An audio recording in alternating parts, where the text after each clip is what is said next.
Hey, Larry. Hey Lee, great to see you today. Thanks for having me. Yeah, good to see you too. It's been a while. Good to catch up with you, and thanks for coming on for this series that I'm doing for the HBS Online Course. When I was thinking, there's all these modules, and I've interviewed a bank CEO for Module One talking about finance, and now on Module Two, we're talking about technology and how it adds value inside of your company. And the first person that came to mind was you because you're CEO of Brightwell Payments Company. And I just thought, I haven't talked to Larry in a while. Let's get him on here and talk about, technology and how it adds value. So tell us first a little bit about your company, briefly what you do and your position there. Yeah, so Larry Hipp, CEO of Brightwell. I have been in the money movement payment space for the last really 20 years. One of my first jobs out of school was writing check imaging software. Back in the day when you could actually log on to a website and see your check image, and that was a novel concept. That's about how long I've been moving money. I'd say I've moved just about every financial instrument out there besides gold and crypto. In a Nice. minute, we'll talk about blockchain and crypto and how to probably And that's be on in its the way. future at some point. So, Yeah. it's been a fun ride of watching the payments ecosystem mature and grow over the last 20 years. Here at Brightwell, we focus on about three main areas. One of those being banking from a fintech perspective. We were a neobank, if that word means anything to you, before a neobank was cool and even something to be. The large part of our business is taking banking and pushing that with cross-border payments. So moving money around the world. So say you got paid today in the dollar, but really you need to send the Filipino peso back home or the rupee somewhere. You can think about our system kind of at the highest level as an international payroll system where we can take in really any denomination and push that denomination around the globe. With a really kind of cutting edge security apparatus that lives on top of that to make sure everything is secure and gets where it needs to go without the bad guys getting to it first. And we do that. We send money to just about every country on the planet that the federal government will allow. And it's been an interesting business. We are a very global business. We've got employees in multiple countries. We're headquartered in Atlanta, Georgia. And the people that use our product on a daily basis literally come from every corner of the world and the globe, which makes solving payment problems a really interesting problem because the way we use money here in the US is totally different than the way you use it in Brazil or the way you're using it right now in the Russia-Ukraine region. And on a daily basis, we kind of have to adjust to those global macroeconomics to really get the funds where our users need them when they need them there. And have been in business. Brightwell's been in business for about 12 years now. Yeah. So before we jump into the questions real quick, I'm curious about your competitive advantage in the market. It seems to me like the fraud component would be a big piece where you could really, ratchet down. Yeah. So in the payment space, fraud is, it's massive. You've got, the financial crime dollar amounts has now overtaken the drug trade. And there are institutions, there are people sitting right now at an office park on some place that the governments are turning a blind eye to it. And all day long, they're sitting at a desk trying to steal money. Whether it's phishing, whether it's scamming, whether it's some sort of bot attack, whether it's some sort of scheme to siphon money away from a card, a bank account, and anything you can think of, it's an entire industry. So it's not like we're working against, some guy or person that put together a scamming email and sent it to you and the Nigerian prince scam and stuff there. Right? Like those type of things, like we're not fighting that battle these days. Yeah. We're fighting really sophisticated software engineering based battles. And so what we did is we invested heavily into that technology of detecting it, stopping it, shutting it down as fast as humanly possible.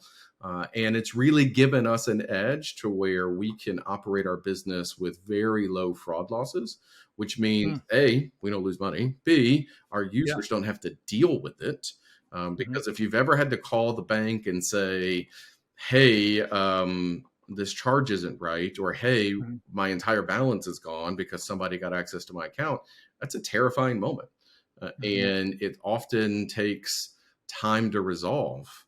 And you have no idea what your financial situation is going to be when that hits.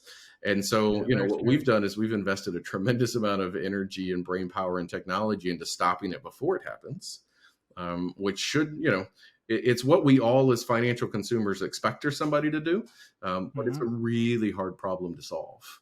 And Yeah. because, I use this analogy all the time, and if you've never seen the movie Jurassic Park, it won't hit very well. But in the movie Jurassic Park, the old school, the OG, the original Jurassic Park movie, Hmm. they pull up to a scene and the fence is all mangled up, and they're Yeah. like, "Wait, what's happening right there?" And they're like, "Look, the dinosaurs will hit every part of the fence, trying to detect a weakness, and when they do, oh, they're going to run right through it." That's Yep. the way the financial crimes people are. As soon as we put up one fence, they're going to hit it, and then they're just going to move on to something else. And It's they're their constantly full-time job. every day just trying to steal money. Hmm. And it's amazing that some of the governments around the world will turn such a blind eye to it. Hmm. But it is our reality, so we got to spend a lot of time making sure our consumers are protected. Yeah. Well, it's true. And there's so many other tentacles too, like human trafficking and, the modern, slave trade kind of thing. Yeah, that's very interesting things from my perspective, because I don't live in that world. It's all, it's sort of surprising and not surprising at the same time. Yep. Okay. So to the questions. So, um, this is, oriented to technology, and how it influences the organization. Um, the question that it gives us: think about future technologies that will influence your organization. What technologies come to mind? What are the most important examples? So, to our first question is: can you think of future technologies that will likely make your business more successful and increase the value of your products and services to customers? And I have to think that you're thinking about this all the time. You're a technology Sure. company, right? Sure. So, when I think about technology that's really going to change what we do from a financials perspective, Mm-hmm. the blockchain is the thing that I've got my eye on very, very heavily right now. Mm-hmm. Take away the meme coins. I'm not talking Mm-hmm. Dogecoin. I'm not talking. Yeah, you're talking I'm infrastructure, talking the infrastructure, the stuff that's right? under the hood of those transactions. There's some real innovation there right now. Mm-hmm. And right now, it's a tinkering, it's a hobby. There's very few like enterprise payment level things that are happening right there. But I think that's really going to come around. If you think about the networks that are payment rails, Visa, Mastercard, you name it, um, Mm-hmm. those rails are sophisticated. Mm-hmm. They've been built for decades, right? The new payment rails that are going to show up are going to look a lot like a blockchain, and right Right. now they're just not there from a tech perspective. If you look at Visa and Mastercard, they can process like 75,000 transactions a second. Like these are Mm-hmm. massive scales. The Bitcoin chain can process like 8 a second. Mm-hmm. So the tech is not there, but Sure. fundamentally, the idea that you can build a write once ledger that is always accurate and always never can be changed in a digital Mm-hmm. framework, that's going to revolutionize payments at some point. And Right. for us, we're watching it very, very closely to try and understand kind of when's the time to jump into it. Mm-hmm. Because the reality is, if I had jumped into it in, say, January of this year, that ecosystem is changing so rapidly that the tech I chose January of last year or this Mm-hmm. year even is already out of date. Yep. And so we're watching it very, very closely for when's the right time to jump into it, where we feel like it's stabilized enough, but also Mm-hmm. kind of right at that point where getting into it Mm-hmm. early enough provides us some sort of competitive advantage. But it's Mm-hmm. still a long way to go. I believe that global money movement, the thing that we do very specifically, ultimately the blockchain technology, when it matures, is going to be the cheaper, faster, better, more transparent payment Hmm. rail for the consumer and the customer. Hmm. Just don't know when yet. So we're watching it very closely. And to be is technology clear, it's that infrastructure under the hood. We're not going to be Completely. moving money with with Dogecoin or any of the random No. coins that pop up. But you can see, Mhm. like, the patient has signs of life. Like, this thing is going to fundamentally shape how we do payments out into the future at some time. Yeah, and I'm not super deep into this domain, but know enough to be following what you're saying. The way I think about it is sort of an and versus an or. Like I see a lot of technology. We're still using cash, but we have credit cards Yep. that are sophisticated. So does cash ever fully go away? Maybe not. Do credit cards fully ever go away? Maybe not. Maybe there's a portfolio of payment rails that exist. And I think to your point, it's determining the trajectory of adoption for those rails, and trying to figure out where you fit. Yeah, and the interesting thing is, we're a global company, so our Hmm. users are from all over the world. Hmm. When you look at, say, a blockchain technology through an American lens, yeah, it's an add-on. We've got cash, we've got debit Hmm. cards, we've got Hmm. credit cards, we got prepaid cards, we got all types of cards. Yeah. There are many economies around the world that are coming from cash right now Hmm. to a QR code in a wallet. And they Hmm. have just skipped cards altogether. Yeah. And, it's kind of like, my kids will never know what a phone on the wall was because Yeah. they showed up in the era of cell phones. Yeah. It's like 8-track to vinyl. And so You just skip cassettes and CD. when you look at it from a global money movement point of view, I think there will be regions of the world that adopt it faster, Hmm. because they're jumping way over card networks and building Sure. technology frameworks that are just modern for their ecosystem and modern for their Yeah. economy. And so it's going to be interesting. This isn't just a US problem to solve when it comes to payment rails, modern payment rails. And, a global perspective on it says this stuff's going to be in Mhm. our hands faster than you think. Yeah, that's an interesting take. And so it almost seems like the lesser likely to adopt it might, like the developing countries might adopt it quicker. Um, Yes. what single factor do you think is going to be a catalyst for adoption? And the one I'm thinking is governments around the world adopting it. Be curious to hear what you think. Yeah, I mean, so one of the questions that you have is also kind of what's going to hurt our organization, what tech is going to Hmm. increase the value in our products, and Hmm. actually, um, am thinking about this is I think it's not going to be a technology so much as a technology that we can't use yet here in the States because Sure. of those regulations, Hmm. right? And the catalyst is going to be when the U.S. regulators bless it. And many companies like mine are kind of on the sidelines waiting to jump into it because we don't know how it's going to be regulated yet. And there is a tremendous amount of consumer protection on financial transactions, and those are good. Like, I'm not a regulatory person when it comes to financials. Like, we don't want Hmm. another 2008 style recession because people are playing risky business with our financial sector, right? Right. The regulations that are there for a reason. And, Hmm. some of us may not like all of them we have to deal with, but they're there for a reason. Hmm. The reality is the tech that we are probably going to want to use might not be regulated yet enough in the United States into a place where we can use it. So is there a tech that's Yeah. going to likely hurt my organization? It's probably Sure. going to be a tech, and we'll keep on the blockchain theme just as an illustration, where Hmm. other countries have developed a sophisticated technology that is outpacing our ability to tap into. Thus, Hmm. I've now, and I've got a global audience, right? I'm not just working with folks in the US where I can say, well, I'll get to that blockchain thing at some point, Hmm. but you got a credit card, we'll be fine, right? Like, Yeah. I've got a global audience to service, and Sure. hundreds and hundreds of thousands of users around the world using our product. And look, the regulators, they've got a really hard job, right? They are, fintechs move faster than the regulators can keep up with. And, they got to think Okay. about, how do I allow innovation to move forward while also not hurting the financial economy? Because we've seen how that story plays out Mhm. before.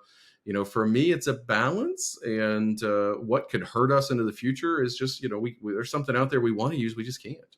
And in other economies that skipped over the card economy, they're moving faster than we are. And so for Yeah. me, it's a balance. I hope the regulators find a way to keep up with the pace of innovation. I know they're trying really Mhm. hard, but like I said Mhm. with the blockchain tech, if can you imagine a regulator's job where 6 months Yeah. ago you started investigating how you're going to regulate a blockchain style technology, and then 6 months later throw that whole thing out the door because somebody just Yeah. invented a better one. You're Like, just learning. just look, it takes me a tremendous amount of time to keep up with it, and I'm hot in the middle of payments. So, I Right. think that, like, what happens to where our regulations here in the US have got to keep up, like, that's going to be a thing we're all battling Mhm. here in another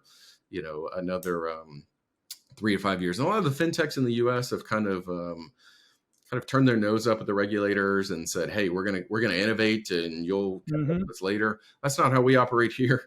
We're Mhm. we're pretty much, we're gonna keep things in the window of what we can do within the regulations that the government has put out there. And so, maybe some other competitor of mine will throw that out the window and jump into it. Mhm. But we take the regulations pretty seriously, because we move money around the world, and that's a highly Mhm. regulated industry. And so I just hope that when we get there and the techs are ready to go, that our regulators inside of the U.S. will be ready to rule what we can do and what we can't do. Still a few more years out, but hopefully when we Yeah. get there, it'll work. So on the regulation side, do you think that a central bank digital currency is a critical inflection point for how that moves along quicker? I mean, from the reading and listening I've done, that's sort of where I land. I think that central bank coins will show up at some point, and Mhm. the real thing that's going to be the catalyst for the regulations is maybe not necessarily the central bank aspect of it, but the identity aspect of it, right? So there's this Yeah. great promise in the blockchain world that is, you can move money anonymously, right? And this is when you Hmm. hear, this is where the drug cartels Hmm. use it, or the financial crimes use it, and certainly that happens, right? But I mean, they Hmm. also do that with cash, so it's Right. not like it's a Right. brand new concept for the bank, Not a new right? concept. Yeah. And but the reality is, if I move money, I bank with Bank of America, I got a Visa card in my hand, like, the government shows up and says, "Hey, I need to know all of Larry's financial transactions." They can do that. Hmm. They can't do that in this kind of decentralized Web3 blockchain world. And so I think the catalyst will be, how do you have identity in a decentralized world? And that right now is like two things rubbing up against each other, because the Hmm. centralized world wants no identity. But I think the Hmm. governments around the world aren't going to really embrace it until they can get what they want from the payment Agreed. rail. And so maybe it's a coin, and maybe that coin introduces some level of identity. Hmm. And that's what ultimately solves that, like, regulation hurdle. Or it's just a way that the federal government can say, "Hey, this is how we're going to regulate this thing, and you got to have a KYC process for all of the people using your system." I don't know, but Hmm. my guess is identity becomes the biggest issue. Yeah. Yeah. I would agree 100%. Um, and to the questions, you've really kind of answered a lot of the questions. External um, technology that could potentially decrease the value of your products and services. External that could is unclear if it could hurt your organization. Anything else you want to say about that before we head out? Yeah, I mean, I would say, you know, if I think about the blockchain and where it's going to go, there shows real promise there. One of the analogies that Mhm. I use over and over is, 15 years ago, we were all running massive data centers, right? And we just had servers on servers everywhere. And I ask Yep. people, like, think 10, 15 years ago, you're in the airport. What are the ads? Like, you're on the escalator going down to baggage claim, big old ad space. Like, what are you going to see right there? Yeah. IBM Cloud, Amazon Hmm. Cloud, like cloud, cloud, cloud, cloud, cloud. And, Hmm. back then we were running data centers, and we were like, oh, that cloud thing, it's gonna be quote Yeah. unquote the future, right? Yeah. And today, like, the cloud is, it's the standard, right? Yeah. It's infrastructure. What do you see if you're down that escalator right now? Blockchain, blockchain, blockchain. Yeah. Right? And so it's like a visual representation to me where the technology can go. Hmm. There's a lot of steps between now and then to figure out if it's going to be something that really accelerates our business, hurts our business because we can't tap into something, but it's coming, right? And Hmm. there's a lot to figure out between now and then, and it'll be a fun ride when we get there. For sure.